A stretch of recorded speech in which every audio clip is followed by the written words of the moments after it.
Our third inductee this evening is Mr. Alan Soloman. He's being inducted as both an official and a coach.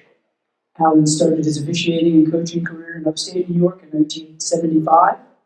He relocated to Florida in 1979 and continued his wrestling efforts on the West Coast. In 1988, he started the wrestling program at Central High School in Brooksville. He continued coaching there until 2006. Throughout his tenure, he amassed over 200 victories and 2 individual FHSAA state champions. His officiating experience has enabled him to work everything from the Disney Duels, the Super 32 Championships, and the FHSAA state championships. Ladies and gentlemen, Alan Soloman. His presenter is his wife, Cecilia Soloman.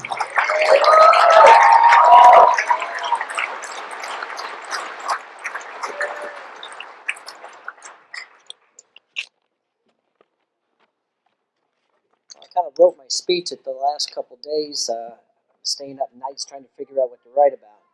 The first thing I'd like to do is to congratulate the other inductees. I know what hard work it is that you've all done. I appreciate it. I'm sure the kids appreciate it, the parents, and so on. I'd like to thank my family for coming. Some people I don't get to see very often, and they drove down to see me and to support me here. A lot of my friends have also shown up today. Thank you. And fellow officials have shown up to support me. Thank you, guys. I want to especially thank my wife for all the support she's given me over the years. Matter of fact, she's the reason that I got into officiating. It was our first year we were married. I was coaching. I came home from practice one night, and she goes, "Oh, by the way, you got a meeting down in Albany, New York." "What do I have a meeting in New York for?" She says, "I signed you up to officiate."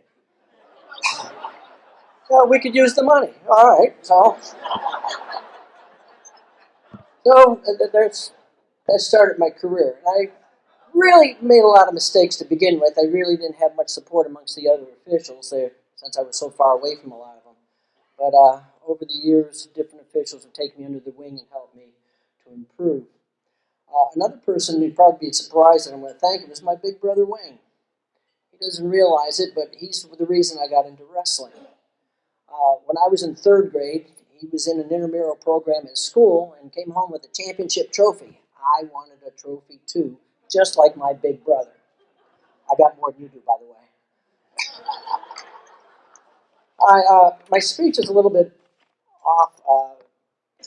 I can stand here and brag about things, and it's just not my way.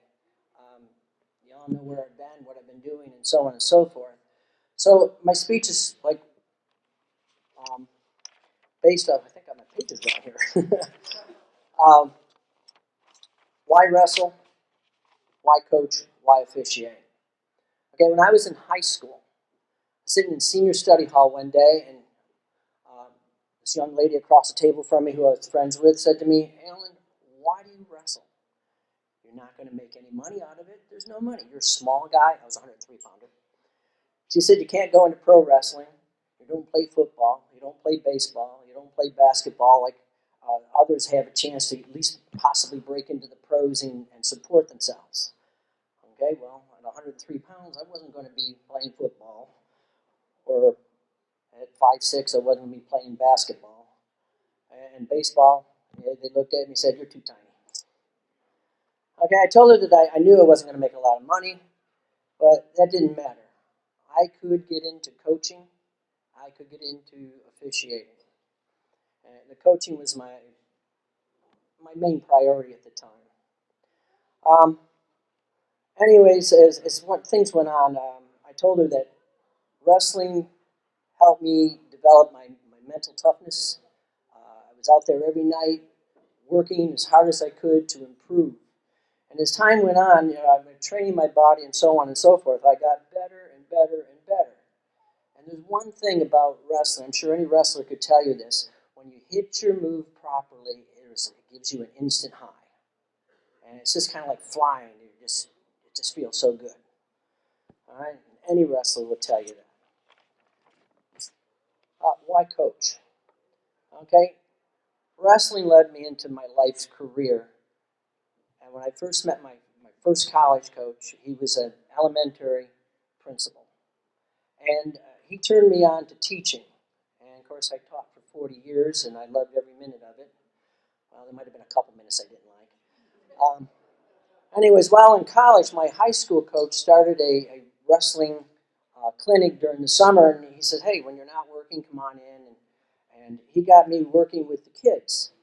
And as I taught them moves and did things, when they were successful with it, it made me feel really good. And it's just like being in the classroom. Your kids learn something, you get that high because it's they're successful, you're successful. However, with coaching, it turned out to be not as easy as it looked. Okay, with coaching, you have tons of paperwork. You spend endless hours away from home and your family. Okay, you have to worry about the athletes' grades. You have to worry about their attitudes. And you find out there's some kids out there that just don't quite have the love of the sport that you do. They like it, but they don't go crazy over it. But speaking of grades, when I was a sophomore in high school, I failed my biology class, the first grading period. I went home, I told my mother. She didn't say anything. She just said, yeah, all right. So I thought I was off the hook. Well, the next grading period, I passed my biology, barely, but I failed my math. I told my mother, didn't wait for report cards to come out. My mom looked at me. She was silent for about 30 seconds, and then she said, I don't want you to wrestle. You know that. I go, yeah, I know that, Mom.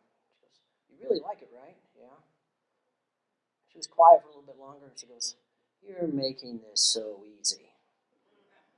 And the next grading period, I had all A's and B's. Anyways, all the coaches out here can tell you all the hard work they go in there, and the wives and girlfriends, and I can tell you all the time that they're missing out on things, but they support them anyways. All right, let's go on to why. I'll give you a couple of reasons, instances in coaching. Oma Sang, who spoke to me this morning, was our school's first state champion in any sport. When Oma came to me as a freshman, halfway through the season, he broke his wrist. Couldn't finish the season. Following year, he had a little bit of trouble with grades, so the second half of the season was lost. But it didn't stop him. He came all the time when we had some summer practices and off-season practices. He was always there, always working out, etc. He became very successful, and every time he'd win, it was a victory for me. And it's just like any of the other boys that wrestled for me, same thing. They won, it was a victory for me. I felt good, I felt happy for them, and so on. Well, his junior year, he just missed going to states. His senior year, he went all the way.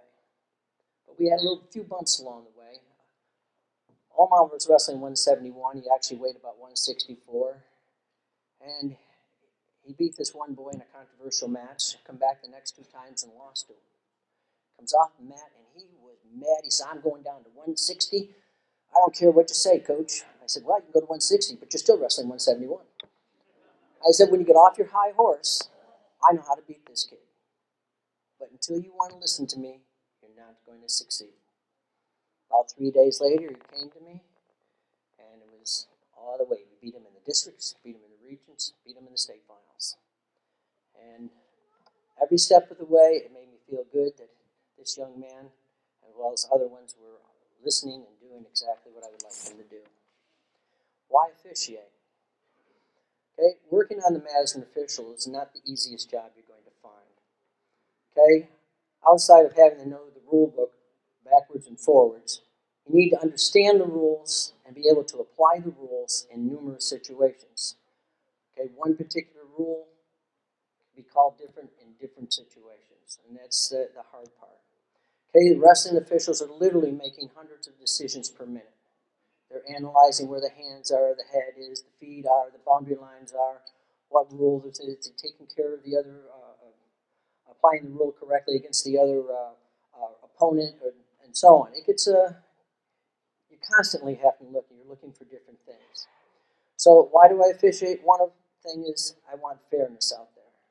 I don't care who you are. I don't care if I don't like you. I'm going to call a fair match for you.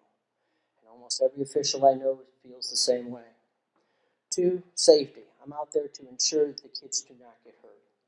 Okay, it happens, but it's try to prevent it from being anything serious.